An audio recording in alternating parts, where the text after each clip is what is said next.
Hello बच्चों, let's read this question. The question say that assertion diffusion in gases occur radially in gas as compared to solid. Reason the particle in gases move very quickly in all direction. अब इसके regarding बच्चों चार option given है, इन चारों में से correct को identify करना है। तो सबसे पहले समझेंगे की कॉन्सेप्ट। की कॉन्सेप्ट होगा बच्चों properties of gases.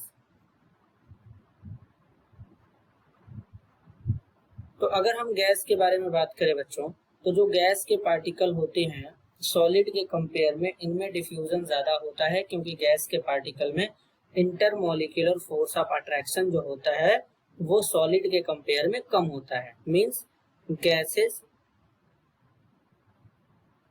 Diffuse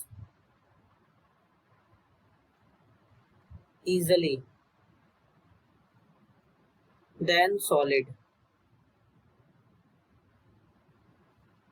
because they have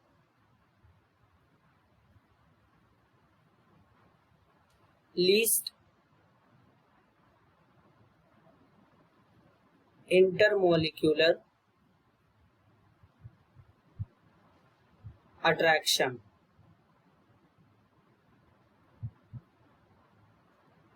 among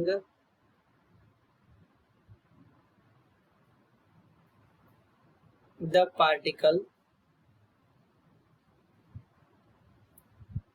and greater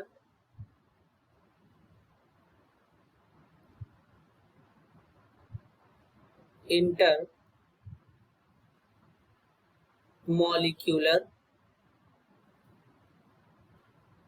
space। अब यहाँ पर जो बेसिकली गैस के पार्टिकल होते हैं ये कुछ इस तरीके से होते हैं बच्चों। इंटरमोलिक्यूलर फोर्स इसमें क्या होता है, गैस के पार्टिकल में कम होता है, तो इसलिए गैस के पार्टिकल जो होते हैं इनमें स्पेस ज्यादा होता है, क्योंकि इंटरमोलिक्यूलर फोर्स कम होता है तो स्पेस ज्यादा होता है। अब बेसिकली जब इंटरमोलिक्यूलर फोर्स कम होता है तो इसलिए गैस के पार्टिकल जो होते हैं हर एक डायरेक्शन में बहुत ही फास्ट मूव करते हैं बच्चों, तो इसलिए इनमें डिफ्यूजन ज्यादा होता है सॉलिड के कंपेयर में। तो असर्शन यहाँ पर बच्चों करेक्ट है और रीजन भी करेक्ट है, और असर्शन के लिए रीजन भी करेक्ट है, तो करेक्ट आंसर होगा option A. Both the assertion and the reason are correct and the reason is the correct explanation of the assertion. This is your answer. I hope you understood it well. All the best.